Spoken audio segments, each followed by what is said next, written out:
12 baking hacks that will really come in handy. Buttermilk. Buttermilk is valuable in baking because it tends to make pastries and bread fluffier, fuller, and tastier. Gluten-free oat flour. The best thing to do is make your own. Get some gluten-free oats, put them in your blender, and blend until you have a powder. Eggs. Cold eggs can easily be brought to room temperature by adding them to a bowl of warm water for 5 to 10 minutes. Makeshift rolling pin. A great way to save on space is to use a wine bottle instead. Homemade cake. Add one more egg than the recipe calls for. Use melted butter instead of oil and use milk instead of water. Avoid flat cakes. You'll ruin the cake by opening the oven door while baking. Use the oven's light to check on the cake. The perfect cookie.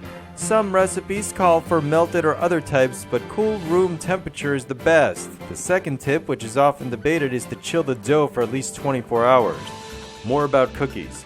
You simply use a griddle or pan over the stove. Heat the pan first and use a non-stick spray, then just put the dough on the griddle or pan. Just like pancakes, watch for the telltale bubbles that it's time to flip them. Gelatin cookies. If you like gelatin, you can use packets of gelatin to make colorful sugar cookies. Mix the gelatin with your favorite sugar cookie recipe and bake as normal. How to use bread. If you baked some brownies or cookies recently, put a piece in with them to keep them moist. You can use the same technique with brown sugar.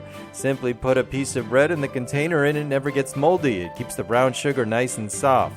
More about brown sugar. If you keep molasses on hand, you can make your own brown sugar. Simply mix 2 tablespoons of molasses with every cup of sugar and put it in a food processor. Ripen bananas. Line a baking sheet with wax paper and place the bananas on the pan. Bake in the oven at 350 degrees Fahrenheit until the peel is black and the banana is soft to the touch.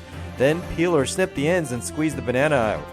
Easily pick out shells. One little known hack for making this simpler is to wet your fingers beforehand. Save burnt cookies. Usually it's just the bottom that's crispy and the top and insides are fine, so you just have to scrape the bottom layer off with a cheese grater.